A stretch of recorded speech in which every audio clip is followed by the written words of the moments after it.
सास की सोच। गौतम, जा अपनी जोरू को बोल, अभी थोड़ी देर में तैयार होकर नीचे आ जाना। वैसे भी सारे मेहमान आ चुके हैं। जी माँ। अरे गौतम की माँ, कब मिला रही हो अपनी बहू से? मैंने तो उसकी सुंदरता के बड़े चर्चे सुने हैं।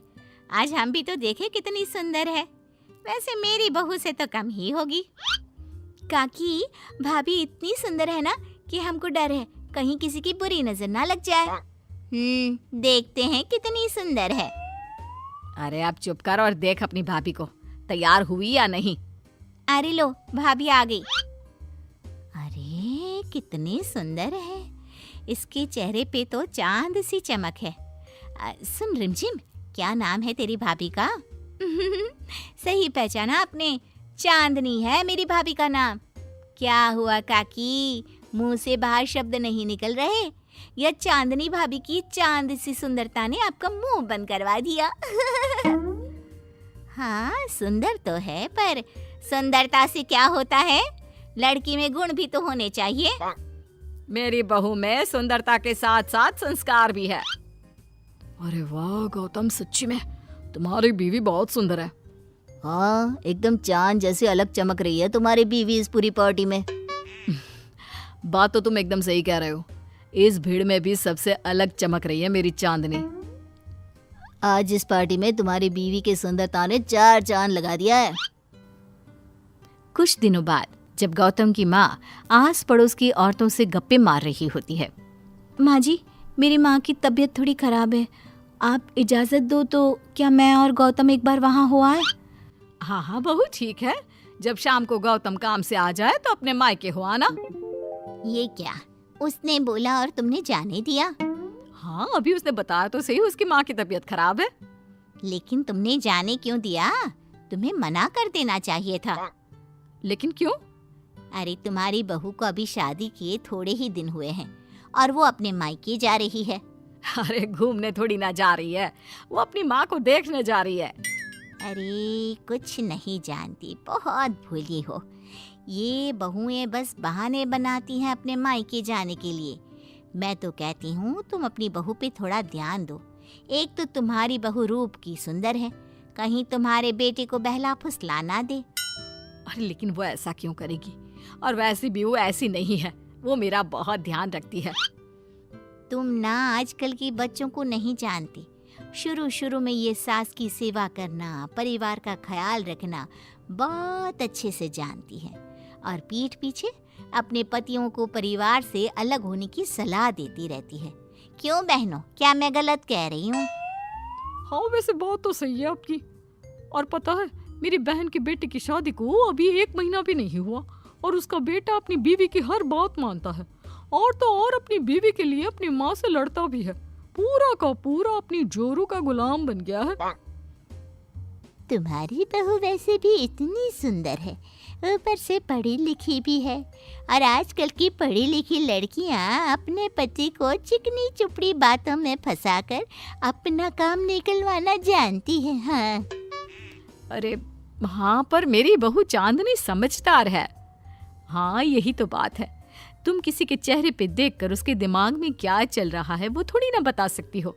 और हाँ, अपनी बहू के चांद से सुंदर चेहरे को देखकर धोखा मत खा जाना।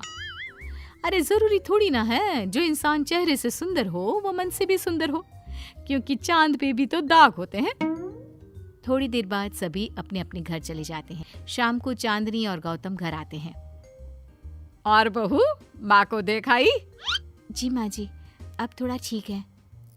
बहू, अब तुम्हारा घूमना फिरना हो गया हो तो घर के कामों में मेरा हाथ बटाओ।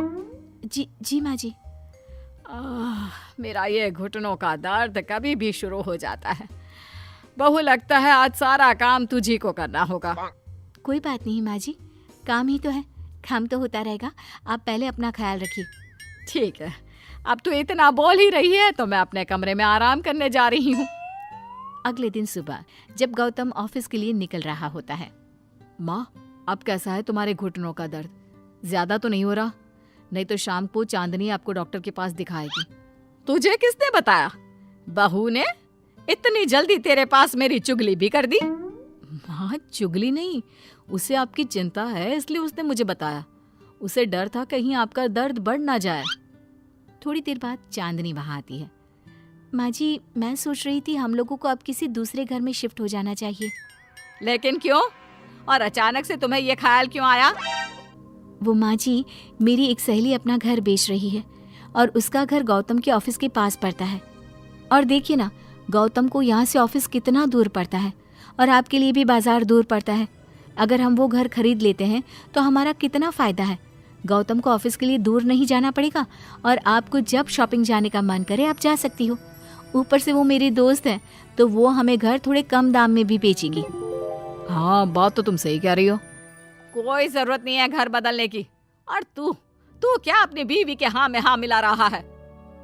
लेकिन माँ, मैंने एक बार बोल दिया ना तो बस, अब इसके बारे में कोई बात नहीं होगी। और ये कहते हुए वो अपने कमरे में चली जाती है।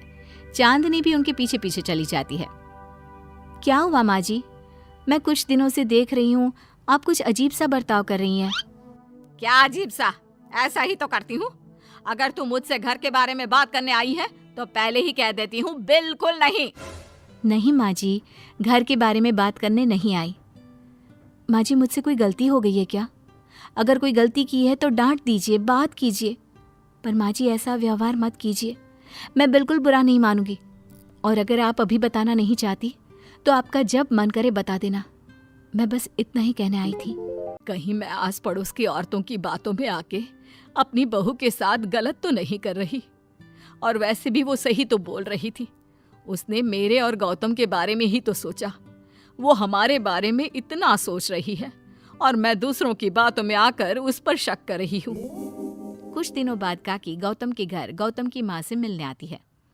और गौतम की माँ, कैसी हो? मैंने सुना तुम घर बदल रही हो। हाँ, वो वहाँ से गौतम का ऑफिस पास पड़ता है ना, वहाँ की तरफ ज्यादा सुविधाएं भी है। लेकिन इतनी जल्दी तुमने घर कैसे ढूंढा? किसने बताया? मुझे भी बताओ, मुझे भी अपना घर बदलना था। ये चांदनी का आइडिया था, उसी ने घर ढूंढा। देखा, मैंने कहा था ना, इसने अभी से अलग घर ढूंढना भी शुरू कर दिया। देखो, इसमें मेरी भी रजामंदी है। और तुम क्या मेरी बहू की जासूसी करने यहाँ आती हो या मेरा हाल चाल पूछने? मैं तो बस। और एक बात मेरी ध्यान से सुन लो, मेरी बहू भी सुंदर है, उसका मन भी उसी की तरह सुंदर है। और एक बात, चांद में दाग जरूर होते हैं, पर जिस तरह आसमान के सभी तारे मिलकर चांद जैसी चमक नहीं दे सकते, उसी तरह मेरी बहू चांदनी की सुंदरता और खूबियों की बराबरी तुम्हारी या और किसी की बहू नहीं कर सकती। कहने की जरूरत नहीं। काकी कोई भी जवाब दिए बिना चुपचाप वहां से उठकर चली जाती है।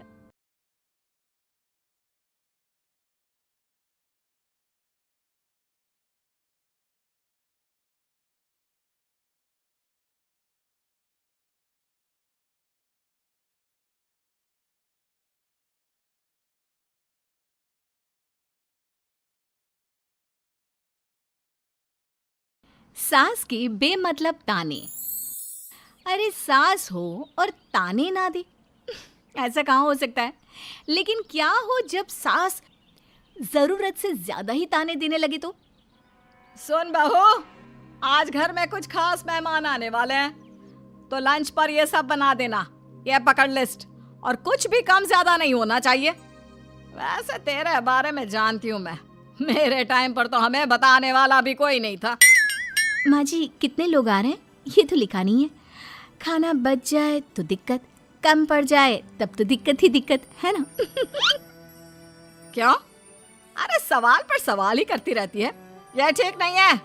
मेरे टाइम पे तो मजाल है कि हमारे मुंह से चू भी निकले। वो क्या है ना माँ जी, मैं खाना उसी हिसाब से बनाने का सोच रही हूँ। कहीं खाना कम ज्यादा बन गया तो आप तो मुझे पाताल में ही डाल देंगी ना। मेरे टाइम पे तो हम इतना बोलना क्या सोच भी नहीं सकते थे कि सास को कैसे ताने दे। अरे अरे रे माँ जी, कहाँ ताने दे रही हूँ? पर माँ जी, इतना सारा खाना मैं अकेले कैसे बनाऊंगी? कोई हेल्प? कोई हेल्प? कितनी बड़ी बात बोल गई बहू। कोई हेल्प? ना जी ना, वो भी सास। सास तो सिर्फ ताने देती है, ताने। हेल्प? हमारे टाइम में सास को ये शब्द बोल दो तो भूचाल आ जाता था। बाकी मैं तो अपने सास की लाडली बन गई थी, पर तू तो बहू की बहू ही रहेगी। क्यों नहीं बना पाएगी? अरे अभी तो बनाना शुरू किया नहीं और पहले ही सोच लिया नहीं बना पाऊंगी। आजकल की तुम जैसी बहुओं के ये बहाने होते हैं कि कैसे नहीं बन पाएगा। अरे मैंने भी अपने टाइम पे बनाया था, अरे बल्कि इससे भी ज्यादा खाना बनाया था, तो तुझसे क्यों नहीं होगा? हैं? सब होगा जा।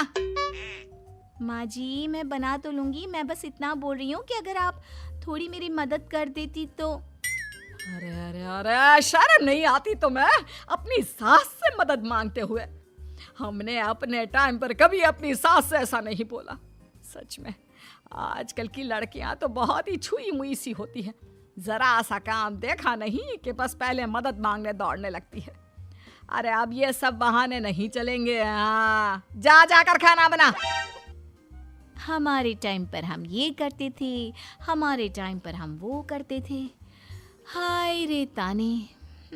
फिर शाम को, अरे बहू कहाँ चले गए? मुझे ये सामान पकड़ा जरा। हमारे टाइम पर मजाल है कि हम सास के साथ खड़े ना हो। हाय रे क्या करूं? बस कोमल तैयार हो जा ताने खाने के लिए। काश इस औरत के समय में मैं होती तो देखती ये क्या क्या करती थी अपने टाइम पर। माँ जी यही हूँ, बस चिंटू को पढ़ाना था। अरे हमने भी बच्चे पढ़ाए हैं हमारे टाइम पर, चिंटू को बाद में पढ़ाना। जा पहले वो कर जो कहा है। बहू बेचारी क्या करती, बच्चे को छोड़कर लग जाती है सास के साथ। हमारे टाइम पर ना। फिर तो सास बोली जा रही थी और बहू सुनी जा रही थी। अगले रोज, क्या हो गया चिंटू, क्यों रो रहा है? माँ कल कितना कहा था आपसे कि पढ़ा दो, लेकिन आपको तो मेरी पढ़ाई की कोई वैल्यू ही नहीं है। देखिए कितने कम नंबर आए। अरे कोई बात नहीं बेटा, फेल तो नहीं है ना। वाह बहू वाह, मेरे टाइम पर तो हमारे बच्चे के कम नंबर फेल ही कहलाते थे। ना पढ़ाती हो ना घर का काम करती हो। हमारे टाइम पर तो। सास की इस बात पर इस बार बहू का पारा हाई हो जाता है। वो सोच लेती है कि अब तो वो पति से बात करके ही रहेगी। अगले दिन, माँ जी सारी सफाई हो गई, मेरी कमर टूट रही है, मैं जरा सोने जा रही हूँ। सोना? अरे हमारे टाइम पर तो हम ये जानते भी नहीं थे कि आराम क्या होता है। पागल हो गई है क्या? रुक अभी, देख उस कोने में देख, मुझे कितनी धूल दिख रही है। और बिस्तर के नीचे तो देख कितना काला पड़ा है। और पर्दों के पीछे खिड़की पर देख जाले लगे हुए हैं, वो कौन साफ करेगा? ऐसी सफाई होती है क्या? जा फिर से कर। मैं तो घर में एक दिन का गंदगी नहीं आने देती थी, लेकिन जब से तू आई है घर की हालत ही खस्ता कर दी है। अरे माँ तो तू कहाँ गई? तू भी तो यही है। वैसे माँ मैंने कभी तुझे सफाई करते नहीं देखा। जब से ये आई है न जाने आप में कौन सा सफाई का कीड़ा चला गया है। हाय रे, हमारे टाइम पर तो पति कभी बीवी की तरफ से बोल दे तो समझो घर का बंटवारा, और यह घर तो मेरे ही नाम से है। तो बेटा निकल ले बीवी को लेकर। हमारे टाइम पर तो। अरे कैसी बात कर रही हो माँ, मैं तो बस मजाक कर रहा था। इतनी कम सैलरी में मैं कहाँ अलग रह सकता हूँ। माँ जी प्लीज़, मैंने अभी पूरा घर साफ किया है और इन जालों को झाड़ूंगी तो फिर से पूरी गंदगी हो जाएगी। फिर से सारे घर के झाड़ू ना माँ जी ना। हमारे टाइम पर तो मैं दिन में 10 बार झाड़ू लगाती थी। हमने नहीं किया है क्या? मायके से कोई तो संस्कार लेकर आई होगी ना तू बहू, क्या कुछ भी नहीं। तभी पति आ जाता है। बहू पति की तरफ देखती है कि शायद वो उसे उसकी माँ के प्रकोप से बचा सके, लेकिन नहीं, उल्टा उस दिन की माँ की डांट की बात से तो पति के तेवर ही बदल जाते हैं। देखो माँ जो करती है करती रहो। माँ बड़ी है, जो कहती है सही तो कहती है। बस पति का ये कहना और बहू का पारा 7वें आसमान में। एक इनके भरोसे मैं सब सह रही थी, लेकिन आज तो इन्होंने मेरा ही साथ छोड़ दिया माँ के लिए। अब तो इन लोगों को सबक सिखाना ही होगा। फिर एक दिन, बहू ये कौन है और तुम्हारे साथ क्या कर रहा है? और ये हाथ अरे हाथ छोड़ मेरी बहू का, कौन हो तुम?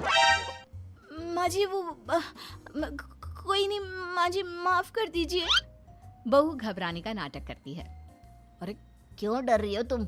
मैं हूं ना तुम्हारे साथ। आंटी जी, मैं इसका बॉयफ्रेंड हूँ और मैं इससे मिलना आया हूँ। कोई समस्या? बोलिए। बोलेंगी क्या? यही कि इनके टाइम पर तो इन्होंने न जाने कितने ही बॉयफ्रेंड बना बना कर छोड़ दिए हैं। क्यों माँ जी, यही कहने जा रही थी ना आप? अब क्या था, सास की बोलती बंद। कैसे कहे कि उनके टाइम पर बहू ये सब ठीक नहीं है। मेरे टाइम पर। हाँ हाँ आंटी जी, क्या आपके टाइम पर क्या? जरा हमें भी बताइए ना। अरे हमारे टाइम पर बॉयफ्रेंड कुछ नहीं होता था। सास की आंखों की शर्म होती थी। अरे पति के अलावा किसी और से बात भी नहीं करते थे हम लोग। ये क्या चल रहा है बहू? चल क्या रहा है आंटी? ये तो परेशान है आपके घर में आकर। आप हर बात पर इसे सुनाती रहती हैं, ताने माने। अब इससे बर्दाश्त नहीं होते तो मैंने सोचा क्यों ना मैं इसे अपने ही घर ले जाऊं, कम से कम आराम से तो रहेगी। वाह रे, हमारे वक्त में तो ऐसा नहीं होता था कि सास के ताने बर्दाश्त नहीं तो किसी और के साथ चली जाओ।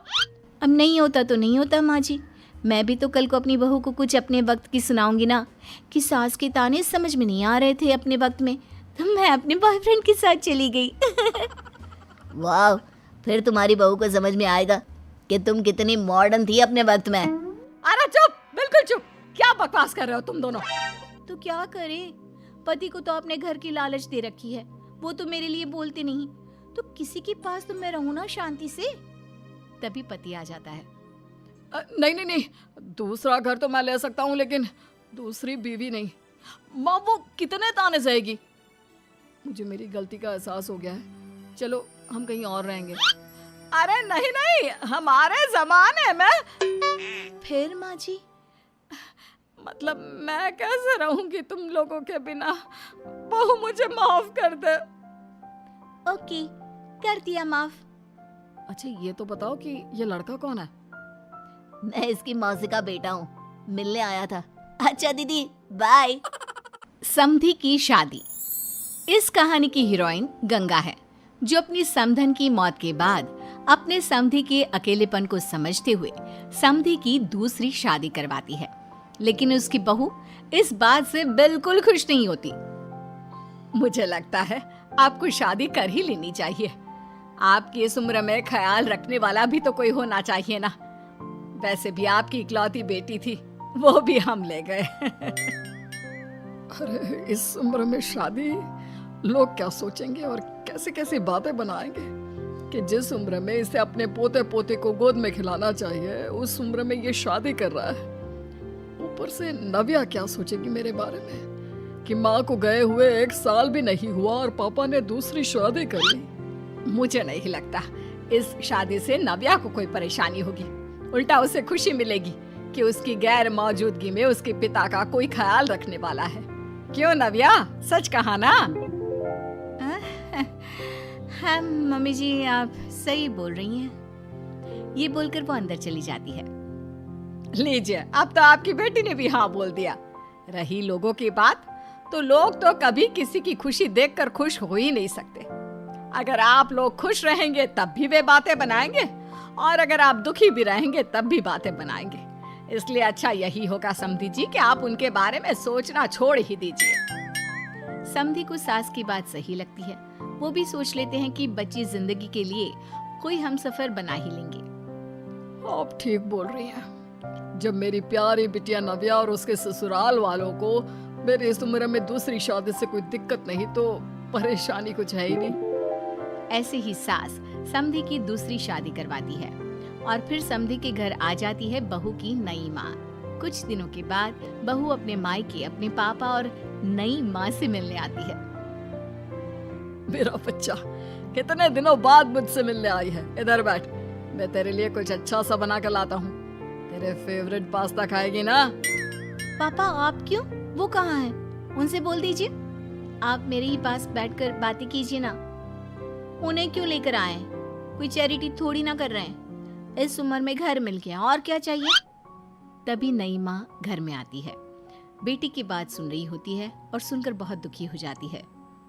वो अच्छा, तुम्हारी नई माँ वो जरा किसी काम से बाहर गई हुई है, आती होगी। मैं तब तक तेरे लिए कुछ अच्छा सा बना कर लाता हूँ। ठीक है पापा। लगता है नई माँ के पैर बाहर ही रहते हैं और आपको ही बनाकर खिलाना था तो क्या करे, छोड़िए। ये बोलकर वो घर में घूमने लगती है और चीजों को देखती है। इनको घर में आए हुए थोड़े दिन नहीं हुए और ये घूमने भी जाने लगी है, वो भी पापा को घर में अकेला छोड़कर। आने दो, एक बार इनकी खबर लेती हूँ। वैसे घर को तो बड़ा सजा कर संवार कर रखा है। चलो, ये तो खूबी है, कम से कम पापा को साफ कर का शौक भी है। इतने में नई माँ घर में आती है।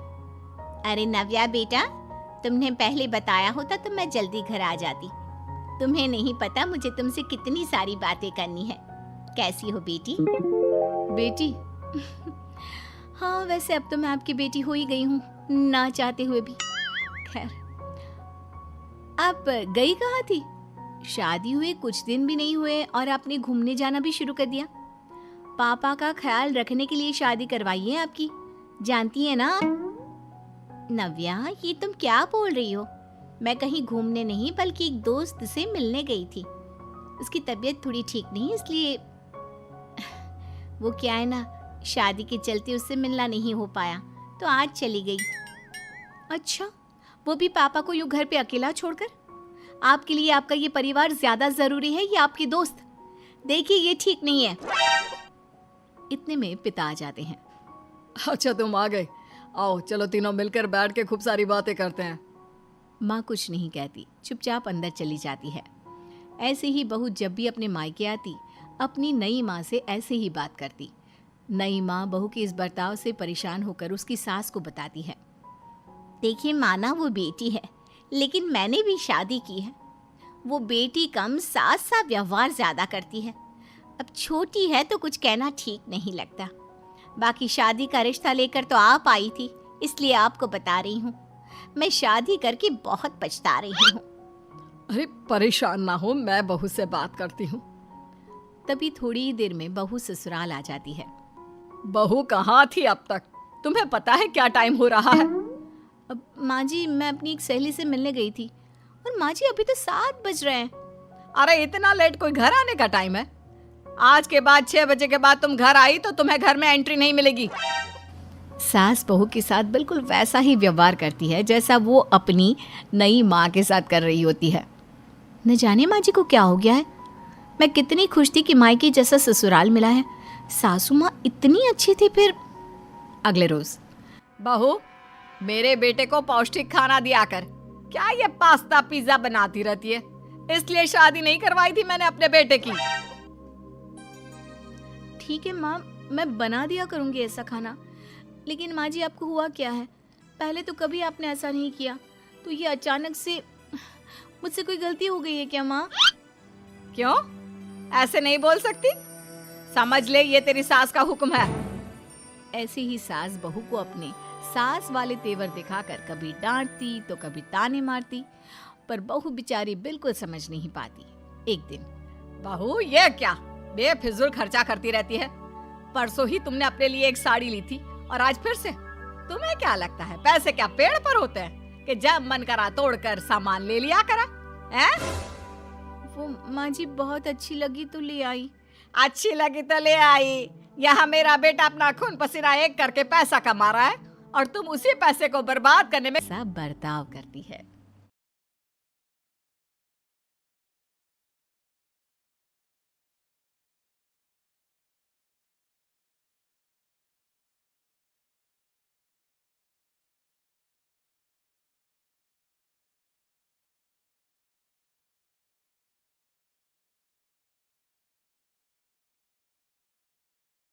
सास के मेहमान। सिमर की सास की सारी जिंदगी किराए के मकान में ही बीती, लेकिन जब बेटा कमाने लायक हुआ तो उसने अपना बड़ा मकान बनाया। क्या है माँ, इतनी लंबी लिस्ट मेहमानों की?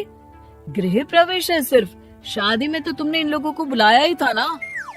अरे बेटा, तुम्हारे पिता और मैंने तो सारा जीवन घर नहीं बनाया, ये सोचकर कि पैसा घर में लगा देंगे तो तुझे कहाँ से पढ़ाएंगे।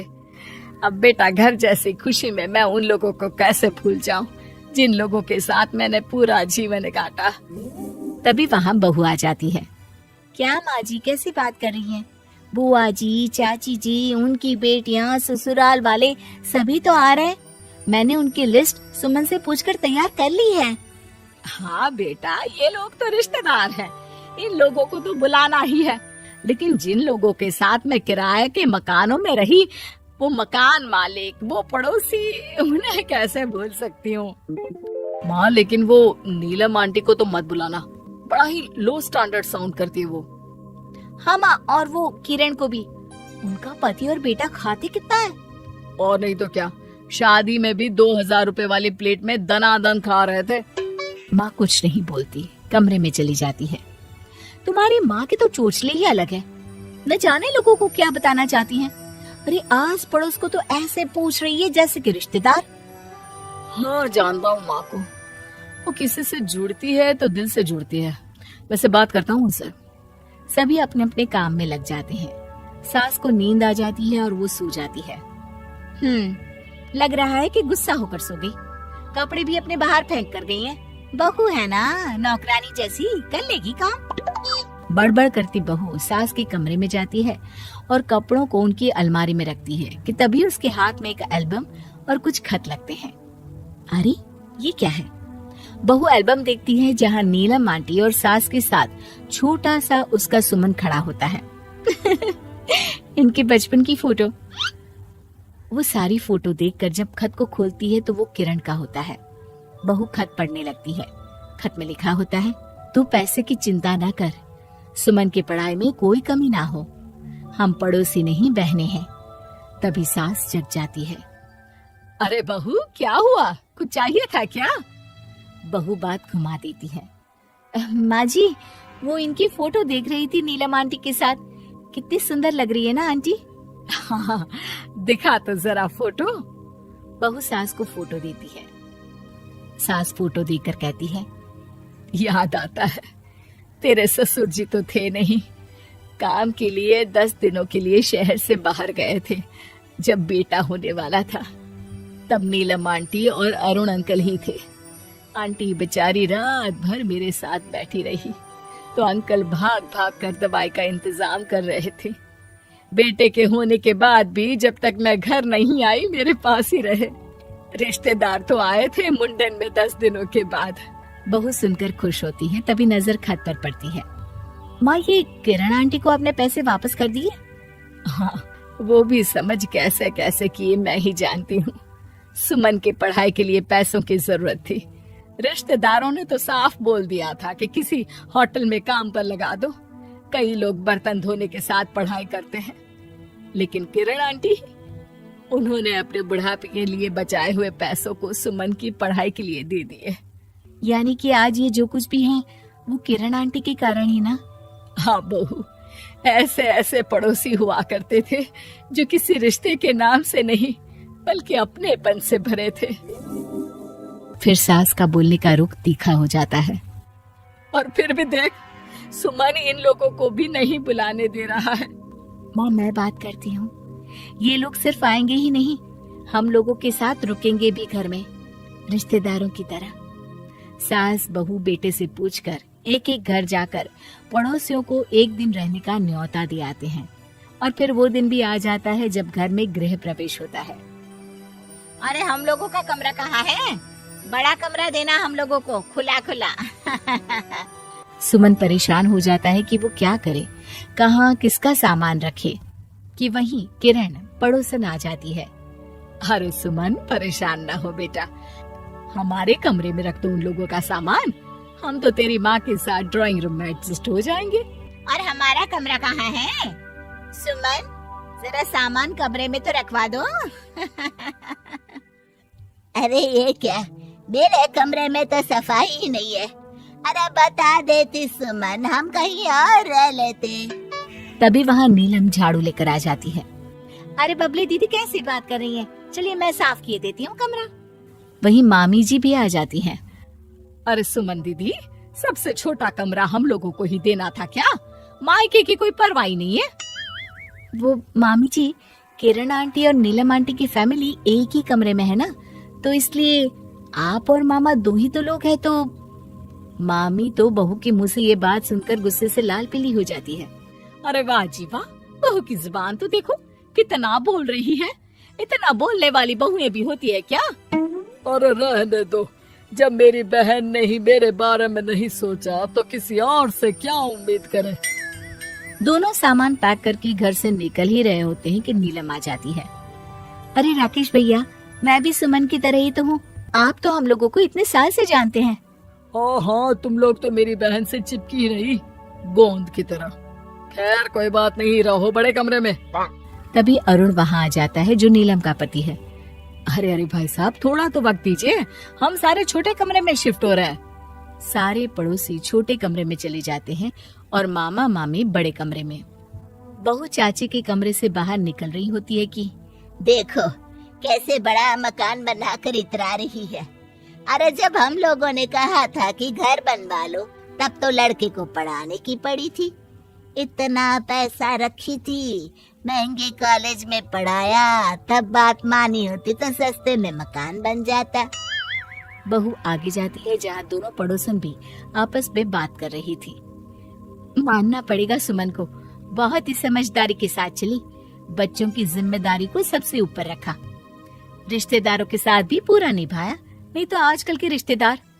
अरे सुमन के लिए तो हम हमेशा ही खड़े हैं। बहू तभी मामी के पास जाती है, जहाँ वो मामा से कह रही होती है, बस अब आ गए इसके घर। अब तो ये रो रो कर भी बुलाएगी तो मैं ना आऊं। कैसे कमरे में रखा हम लोगों को। सुमन भी ना किसी काम की नहीं है। बहू सभी को देख समझ रही थी। रिश्तेदारों के नखरों के बीच पड़ोसियों का प्यार। वो देखकर समझ जाती है कि सास के असली मेहमान कौन है।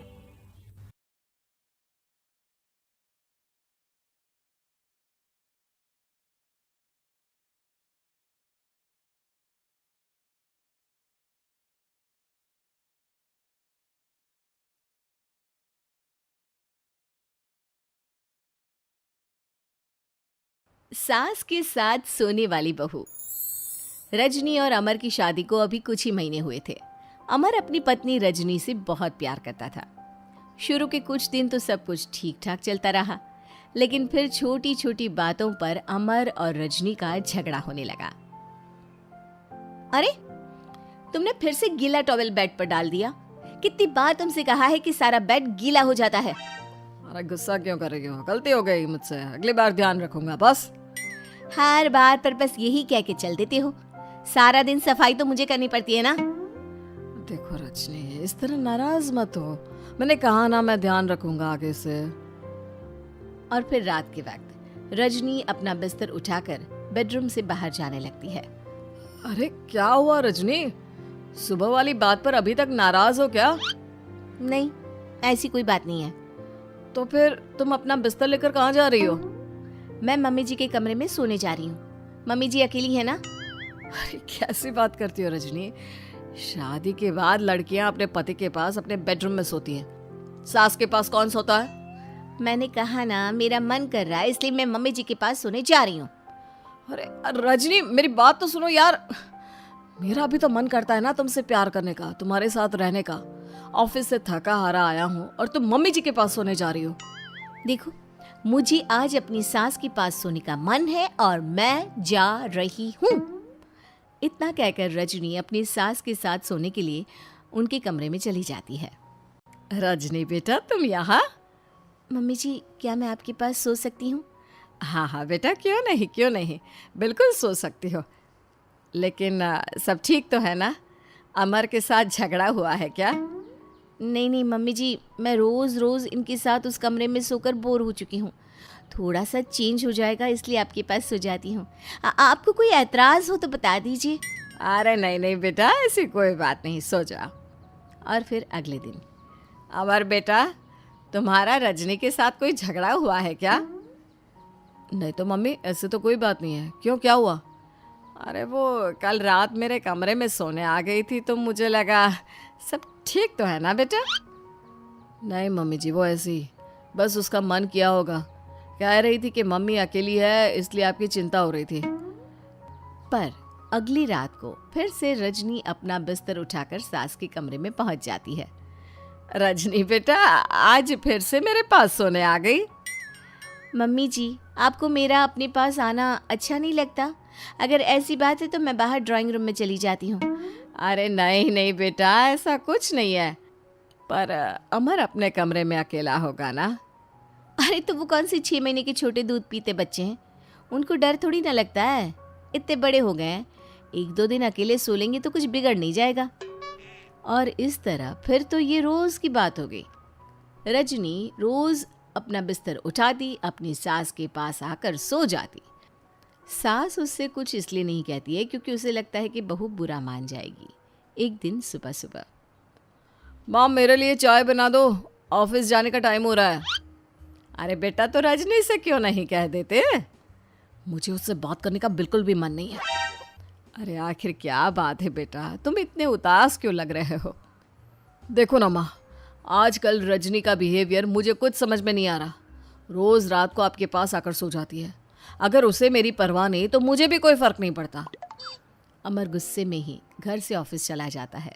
ये देखकर सास बहुत दुखी हो जाती है। और फिर अगले दिन, मम्मी जी, मैं आ गई आपके पास सोने। हाँ बहू, सो जाओ। पर वो क्या है ना, आज मेरा पुरानी फिल्में देखने का बड़ा मन कर रहा था।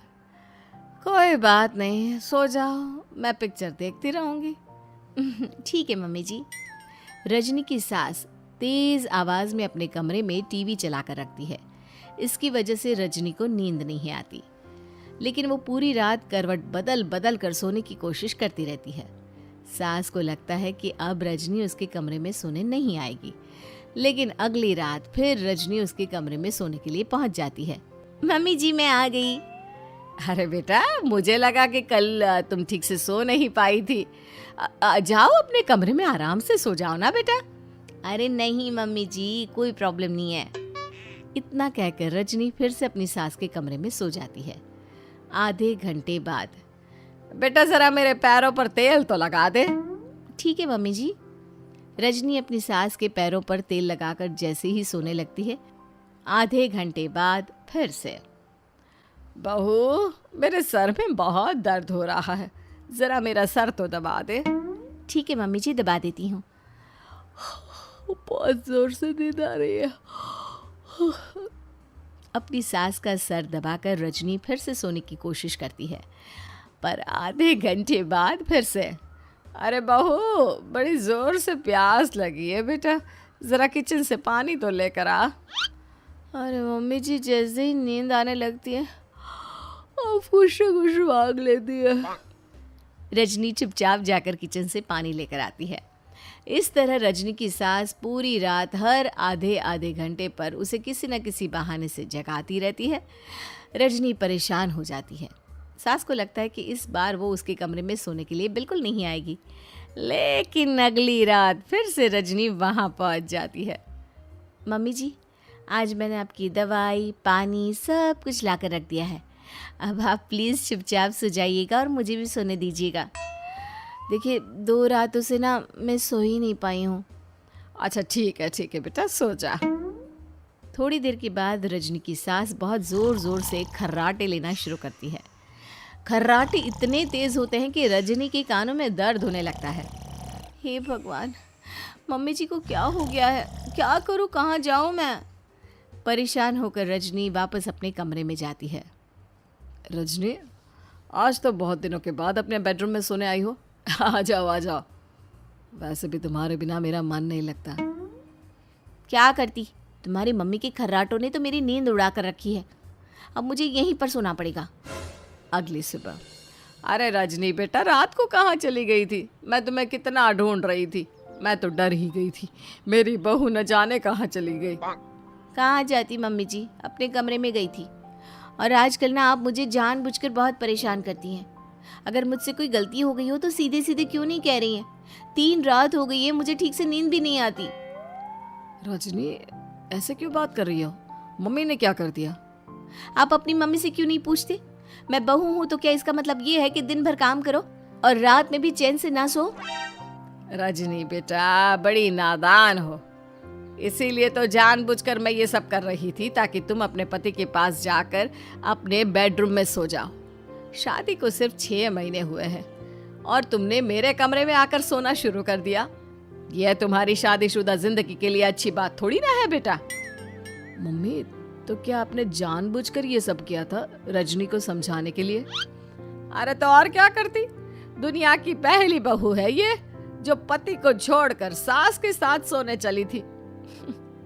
इसीलिए मुझे इसके लिए थोड़ा बुरा बनना पड़ा।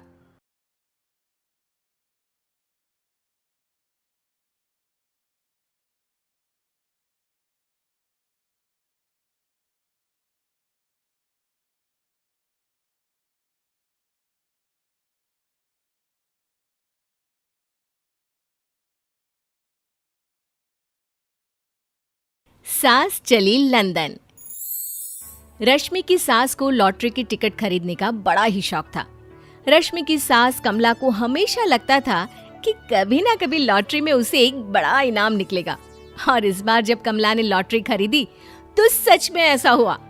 लॉटरी का रिजल्ट देखने के बाद, अरे सुनो, मेरी तो लॉटरी लग गई, लॉटरी। इतने सालों से टिकट खरीद रही थी, लेकिन इस बार तो मजा ही आ गया। अरे क्या हुआ भाग्यवान, इतना शोर क्यों मचा रही हो? पहले तो लॉटरी के टिकट खरीद खरीद के मेरी सारी कमाई उड़ा दी, और अब इतना शोर। हाँ मम्मी जी, ऐसा क्या मिल गया आपको इनाम में जो आप इतना जोर जोर से सबको आवाज लगा रही हैं? अरे बहू, तुम्हें क्या पता कि मुझे लॉटरी में क्या इनाम मिला है? जरा यहाँ आओ तो दिखाऊं। क्या हुआ माँ, बहुत खुश लग रही हो? जरूर कोई बहुत बड़ी चीज मिल गई है आपको। हाँ बेटा, तुम सब मेरा मजाक बनाते रहते हो ना। ये देखो, लॉटरी में मेरा लंदन का टिकट निकला है। अब तो मैं लंदन घूमने जाऊंगी। अरे वाह, क्या बात है। अब लेकिन इसमें मैं भी साथ जा सकता हूँ ना? कहीं तुम अकेले जाने की तो नहीं सोच रही हो? अरे कैसी बात कर रहे हैं आप, तो मेरे पति परमेश्वर हैं। भला आपके बिना मैं इतनी दूर लंदन कैसे जा सकती हूँ? हाँ माँ जी, और आपका अकेले जाना ठीक भी नहीं। आप तो कभी शहर से भी बाहर अकेले नहीं गई। पापा जी साथ होंगे तो सब कुछ ठीक रहेगा। अरे रहने दो बहू, तुम तो ना चुप ही रहो।